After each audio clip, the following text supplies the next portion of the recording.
Rachaduras, infiltrações, o medo constante de um desabamento? Pois é, essa é a dura realidade de muitas famílias no Brasil. Hoje, a gente vai mergulhar num projeto acadêmico que não só diagnostica esse grave problema de moradia, mas também propõe soluções bem concretas. É um tema fundamental para a segurança e para a gestão pública no nosso país. Bom, a nossa análise de hoje é baseada no projeto de intervenção intitulado Análise de Riscos Estruturais e Planos de Ação para Mitigação. Esse é um trabalho de autoria de Aurélio Bernardo de Araújo Osório, que teve a orientação do professor Alisson Miranda de Freitas. Ele foi apresentado como trabalho de conclusão do curso de especialização em Gestão Pública em Proteção e Defesa Civil, lá da Universidade Federal de Juiz de Fora. E antes da gente começar, se esse tipo de conteúdo é importante, considere seguir nosso canal e compartilhar, porque assim a gente ajuda a espalhar informação de qualidade. Então, qual vai ser o nosso caminho hoje? Primeiro, a gente entende o que é o risco estrutural. Depois, vamos ver um exemplo bem prático de como ele aparece. Na sequência, vamos analisar os dados da Defesa Civil para ver a dimensão do problema. A partir daí, a gente conhece o plano de ação proposto e, para fechar, discutimos o impacto social e as conclusões desse estudo tão importante. Para começar, vamos dar um passo atrás e entender o cenário geral. Afinal, por que o risco estrutural se tornou um problema tão sério e tão urgente nas cidades brasileiras? Olha só, como o autor bem aponta, a raiz de tudo está na forma como as nossas cidades cresceram, de maneira desordenada. A falta de planejamento empurra as pessoas para áreas precárias, sem a infraestrutura mínima necessária. É nesse terreno fértil da vulnerabilidade que os riscos estruturais aparecem e crescem, ameaçando a vida de muita gente. Tá, mas quando a gente fala em risco estrutural, o que é isso na prática, no dia a dia? O projeto traz um exemplo real, bem preocupante, que ilustra perfeitamente a gravidade da situação. O estudo de caso vem lá de São João de Meriti, no Rio de Janeiro. Uma equipe da Defesa Civil foi fazer uma vistoria e encontrou um imóvel com problemas bem sérios, causados principalmente por infiltração e pela falta de manutenção. Vamos dar uma olhada nos detalhes que são, sinceramente, alarmantes. O primeiro sinal de perigo já salta aos olhos na laje. E veja bem, não é só uma mancha ou um problema superficial. O ponto crítico aqui é a oxidação avançada da armadura, sabe? Aquele aço que fica dentro do concreto. Quando o aço enferruja, ele expande, quebra o concreto em volta e, o pior, perde a capacidade de sustentar o peso. Isso compromete a edificação inteira. E o problema não para por aí, claro. A infiltração contínua gera um efeito cascata.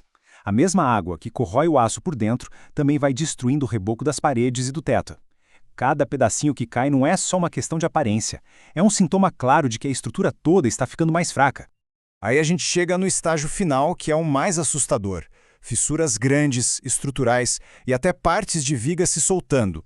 Esses são sinais que não deixam dúvida. Eles indicam que a construção chegou num ponto de risco de colapso iminente, um perigo extremo e imediato para a vida de quem mora ali.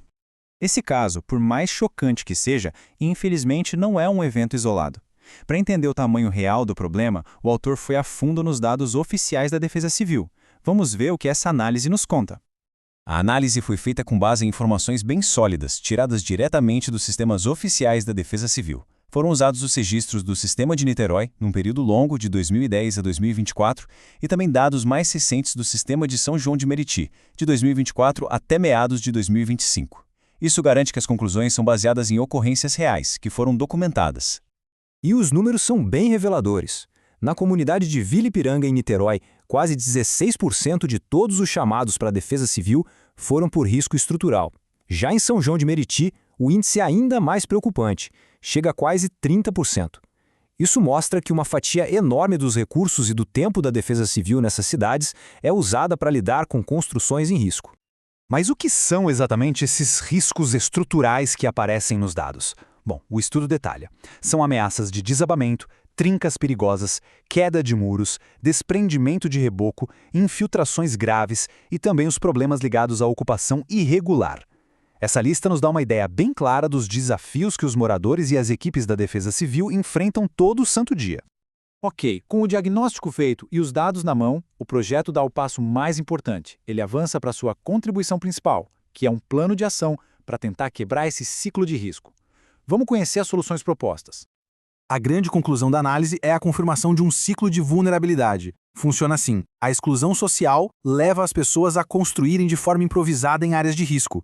Essas construções precárias, por sua vez, aumentam muito a chance de acontecer um desastre, seja o colapso da própria casa ou por causa de um desastre ambiental, como um deslizamento. O plano proposto para intervir nessa situação é bem completo e integrado. Ele não aposta numa solução única, mas num conjunto de ações que se ajudam. Começa com a capacitação dos agentes que estão na ponta, passa pela oferta de assistência técnica gratuita para as famílias, sugere a criação de políticas públicas de financiamento e inclui até melhorias na infraestrutura do bairro. A chave de tudo, como o plano mostra, é a ação integrada entre todos os setores.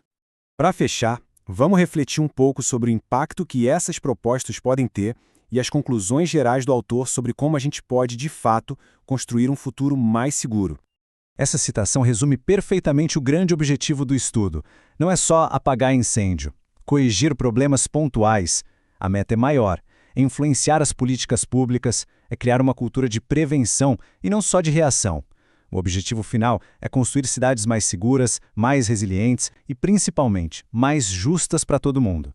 E é importante dizer que trabalhos como este são um belo exemplo da ponte entre a academia e a sociedade.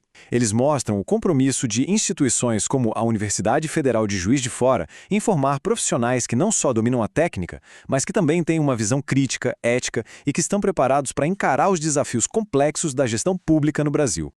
Para quem ficou com vontade de saber mais e explorar todos os detalhes dessa pesquisa, a gente recomenda muito a leitura do trabalho na íntegra. O link para o documento original está aqui na descrição. E claro, se você acha importante difundir conhecimento como este, considere seguir o nosso canal e compartilhar este conteúdo. Bom, este estudo nos deixa com uma reflexão muito importante. Como é que a gente transforma propostas tão bem fundamentadas como essa em ações políticas reais e duradouras? Fica aí a pergunta. E só um aviso, esta apresentação é uma síntese do trabalho acadêmico, foi produzida com auxílio de inteligência artificial e por isso pode ter algumas simplificações. Para uma análise completa, consulte sempre a fonte original. Combinado? Muito obrigado pela companhia